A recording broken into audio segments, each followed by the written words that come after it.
Any petrol, turbo diesel, and now electric. The Tata Sierra has all the powertrains you can imagine. But this Sierra EV is the best of them all. Because 0 to 100 kilometers per hour takes just 5.65 seconds. That's BMW 330 Li fast, at least in terms of outright acceleration.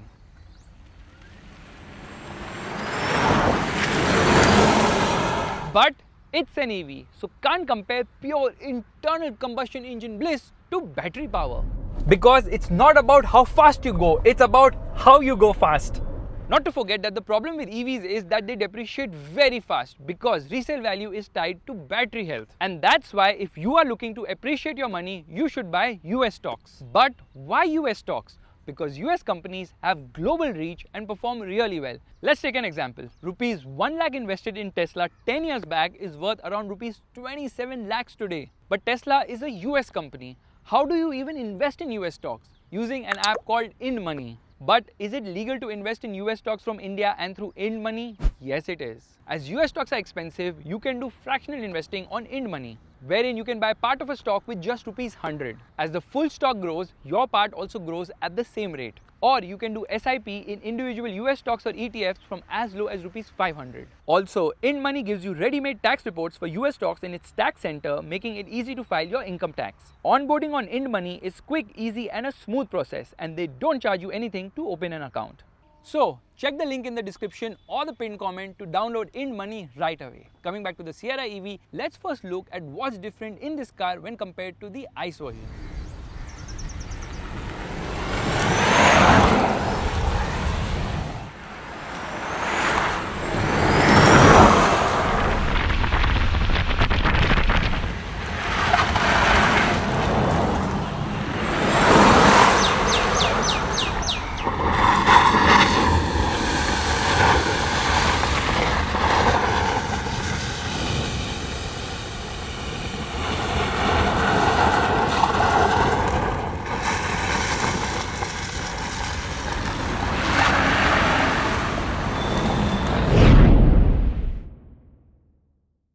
The black bar and Sierra branding below the connected light bar is gone. It gets body color here. The front bumper design is new and gets a lot of gloss black. And you get Tata.EV badging on the sides as well as the rear instead of Sierra badging. On the AWD, you get QWD badges on the rear left side of the car. And of course, the Tata logo has a white surround for EVs. That's it. Those are the only exterior changes. On the inside, things remain the same too, with the Sierra EV getting a head-up display with the triple screen. In the ICE version, you can't get the HUD with the triple screen.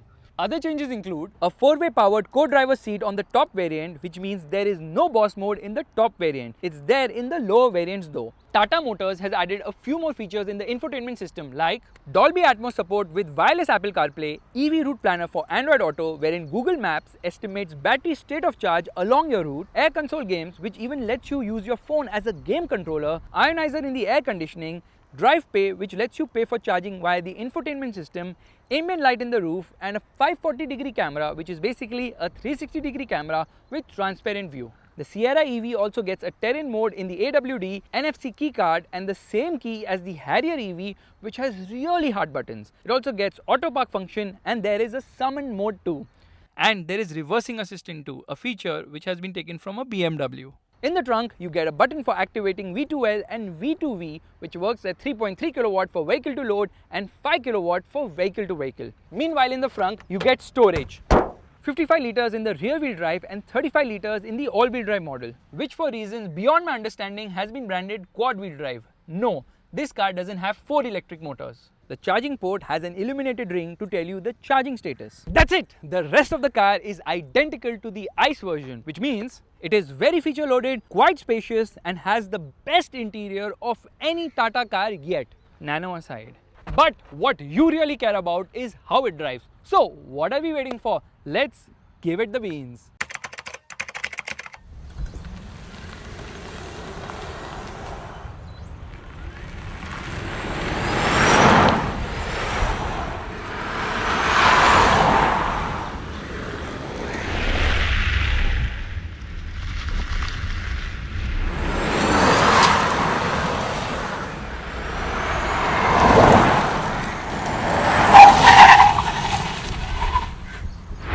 All right, let's start driving right away by turning on the car.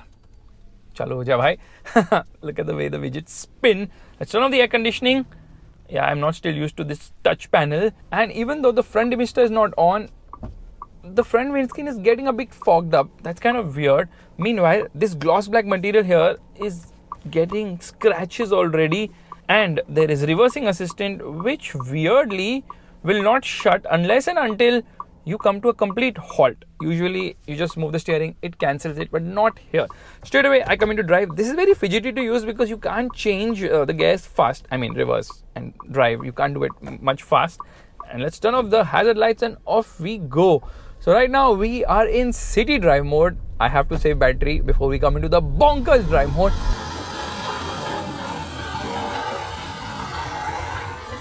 And let's talk a bit about the architecture of this car. So it uses the active architecture, which is ACTI.EV instead of VE architecture, which it shares with the Harrier EV. In fact, the battery pack is also similar to the Harrier EV. The Harrier EV has two battery packs, 65 kilowatt hour and 75 kilowatt hour. Here it has 63 kilowatt hour and 75 kilowatt hour. But the batteries are not the same because the Harrier uses cylindrical cells. This one uses prismatic cells. Cylindrical cells are better for thermal efficiency and heat management. Meanwhile, prismatic cells are more energy dense. So here, because it has a shorter wheelbase, I think they opted for the prismatic cells. Shorter wheelbase when compared to the Harrier EV, but not by much. Marginal, huh? I guess it's also to do with the length of the vehicle, and also they just decided, okay, we just use prismatic cells here for more energy density of the cells. Now, even in city mode, when you get into the throttle, there's instant response because electric vehicles work that way, right? There is no lag, there's instant push, and it's just so smooth, refined, and good to drive in that sense because there's always so much performance on tap, which is actually fantastic. Can we turn on the camera? Let's see whether it works. Speed is too high. Oh, okay, it is working, but as soon as I give an indicator, this will shut because the blind view monitor will turn on here. So that's how it is.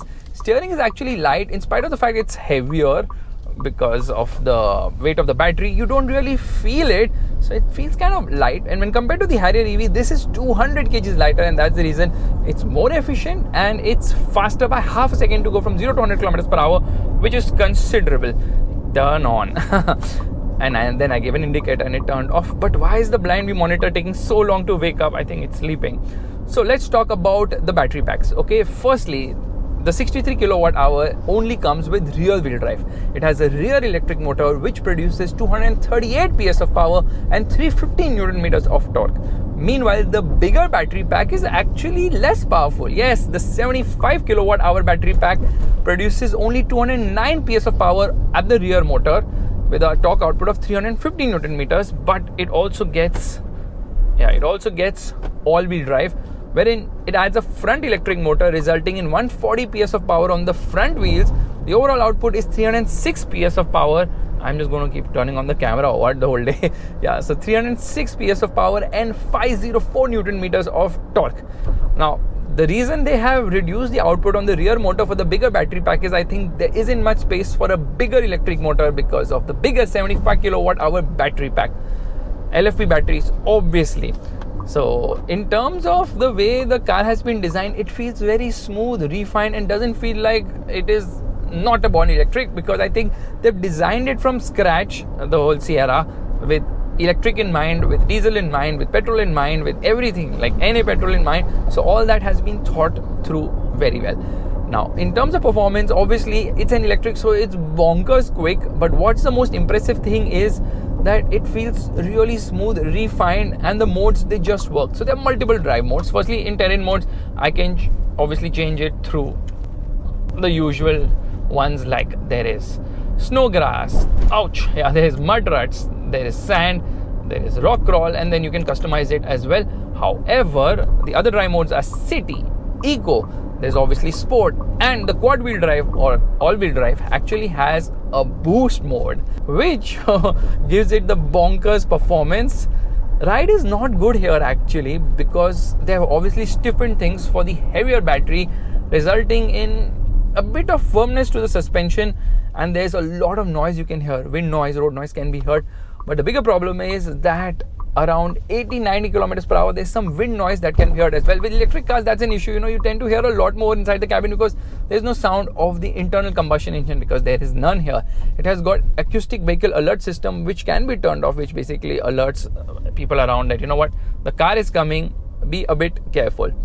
So this car funnily has a mode called drift mode. Yeah, there's a drift mode here, which when activated turns off traction control finally. However, it turns back at certain speeds, and when you try to drift, it will slide a bit and then understeer will kick in plenty. So it is the time for the moment of truth, which means straight away let me come into boost mode. Yes, boost mode activated, camera activated. Chalo ja bhai. Let's reset this. Foot on the brake, right foot on the accelerator, and off we go.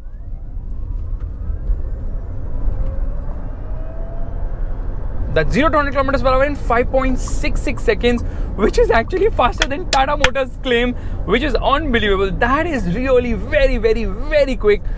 That's unbelievably fast, and that's thanks to the fact that there is so much power here, instant torque, good traction because of all-wheel drive, so the front and rear motors working in sync to ensure this car is able to pull hard and fast, and it does it in such a fantastic manner that you're able to accelerate in brutal pace. Like, look at the way it goes. Absolutely amazing.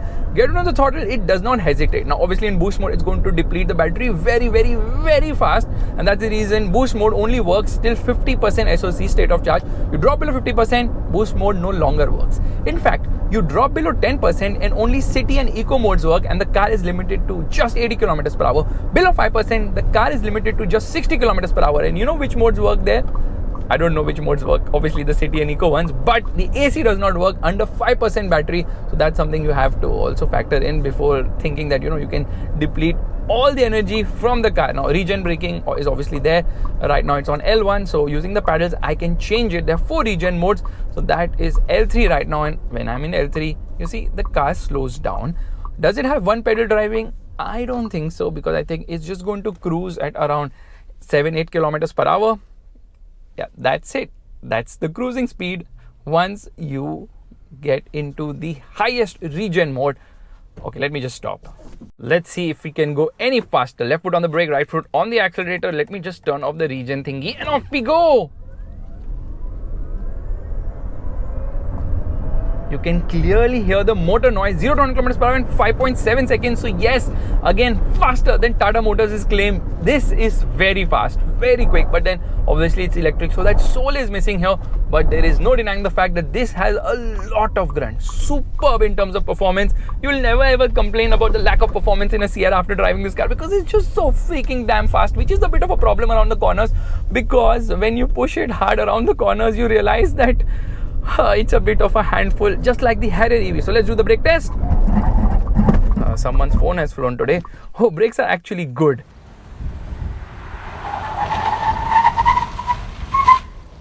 Anyways, let's go again. So the thing is that they manage the regen and the regular brakes very nicely here. Braking performance is super, but there is body roll. You can't get away from the fact that this is a high riding car with a lot of weight, with high center of gravity. So yes, there is body roll. Although the steering is good, it just feels a bit of a handful when you drive it fast, just like I complained in the Harrier EV. And the problem is that most people will be able to get accessible performance at a lower price, and they will just not be able to manage to keep this car on the road, which is a bit of a problem. But the good thing here is that because this is a Tata, obviously it is very safe. Got 5-star rating from Bharat NCAP and all those things, which is expected obviously. Now let's come to the charging times of this car. Now this car charges from 10 to 80% using a 20 to 80% using a 120 kilowatt DC fast charger. 120 kilowatt is the maximum DC fast charging capability in just 26 minutes. For the smaller battery, it takes 25 minutes and can peak charge at 110 kilowatt DC. Meanwhile, in terms of AC, it can charge up to a maximum of 7.2 kilowatt, which is the optional charger with this car, for which you have to pay rupees 50,000 more. They will also do the installation at home. But the car standard comes with a 15 ampere socket, which will take years to charge this car. In fact, I think it goes from 10 to 100% in 8.9 hours for the smaller battery pack, and 10.5 hours. No, that is with the 7.2 kilowatt. Yeah, with the 7.2 kilowatt, the 63 kilowatt hour battery pack will take 8.9 hours to go from 10 to 100%, or 10.5 hours for a 75 kilowatt hour battery pack. Well, if you're having AC charging, you have all the time in the world as well. But DC charging capabilities are good and you're able to get those speeds as well, which is quite amazing. But the thing is, this car obviously has, like it tells you what is the efficiency and all, which is not very accurate somehow. So yeah, that's something you have to be mindful about. I just wish that the ride was better.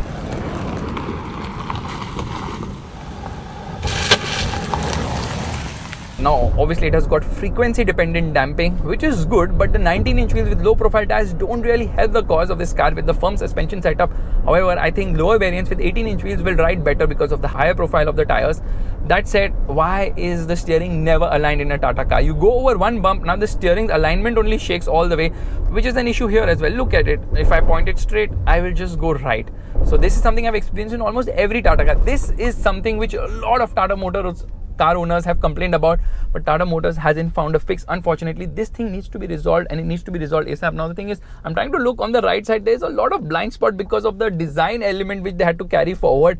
Yeah, that's a bit of a problem. See, understeer. It understeers a lot. That's a bit of a problem because there's so much power here, but Tata Motors always dials understeers in its cars, and that's why it drops away the fun of the vehicle, because there's no oversteering nature. It can't be there because it would be risky. Let's time it again and off we go. Usually it's slower on this particular road. That's 0 to 100 kilometers per hour in 5.89 seconds. So yeah, it's very, very, very fast. However, the reverse camera is a bit weird, you know, because at 15 kilometers per hour it shuts and the car tops out at 28 kilometers per hour, 29 kilometers per hour in reverse. Come on, turn on. What are you waiting for? Christmas or something? Yeah, let's use the wipers. Wipers are actually good. The rear wiper which is hidden is such a neat trick here. And the horn.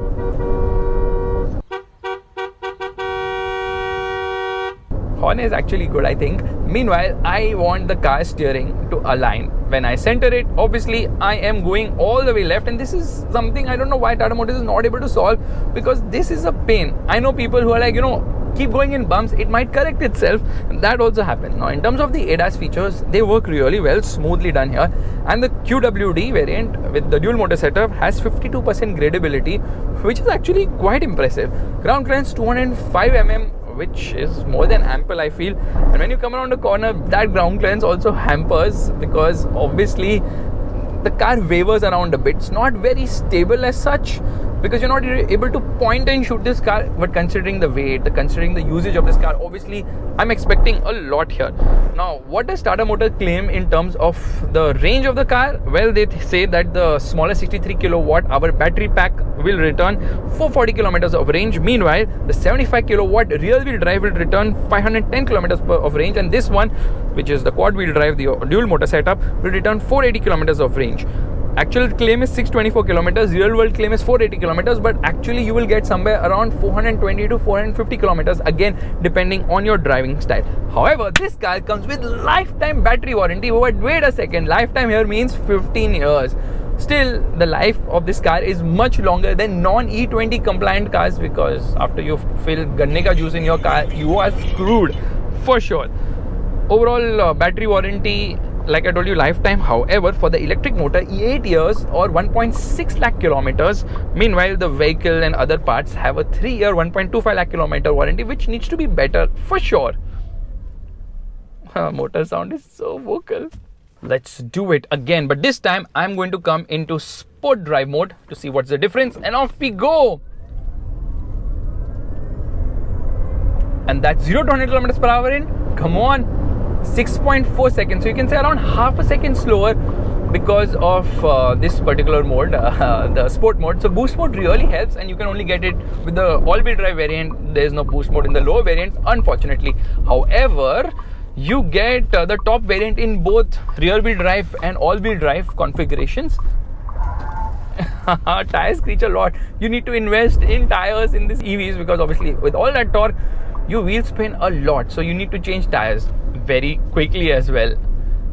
I think the steering is getting more misaligned. Now let's test the acceleration in city mode, and off we go. By the way, this car has got 16 variants. You know why 16 variants? because obviously it depends on the charger, it depends on, okay, 0 to 100 kilometers in 6.2 seconds, what's happening? So yeah, it's actually quite fast. Only thing is the boost mode is the fastest still, and when you come in eco mode, you can feel that the performance has dulled by a bit. So let's launch it in eco mode once to see how it accelerates or how fast it goes, which means left foot on the brake already, right foot on the accelerator, and off we go.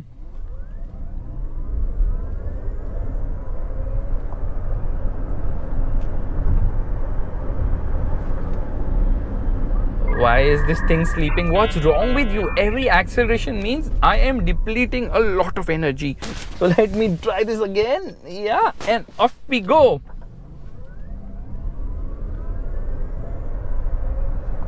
Well, that's 0 to 100 kilometers per hour in 6.7 seconds. Still very fast in eco mode. I'm so impressed by the performance. I remember driving the NA petrol here and I was like so miffled. But the EV makes you believe that yes, the Sierra can really go very fast. The Sierra EV is not just the best powertrain of the Sierra, it's also the fastest and the best electric car made by Tata Motors, period. But there is a problem, and that's to do with the pricing of this car. The Sierra EV range starts at rupees 19.9 lakhs and goes all the way to rupees 28.14 lakhs on road Mumbai for this variant, which is the Empowered A all-wheel drive with a 75 kWh battery and a 7.2 kW charger, aka the top end. At this price, you get the Harrier EV Fearless Plus all-wheel drive, which is a bigger car.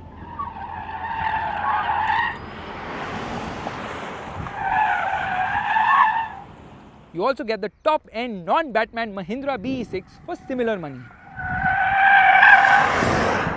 I know Tata Motors has given a lot of features even in the base variant, but the starting price should have been lower.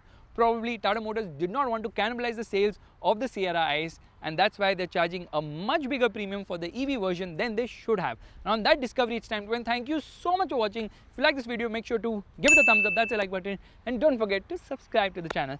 Bye-bye.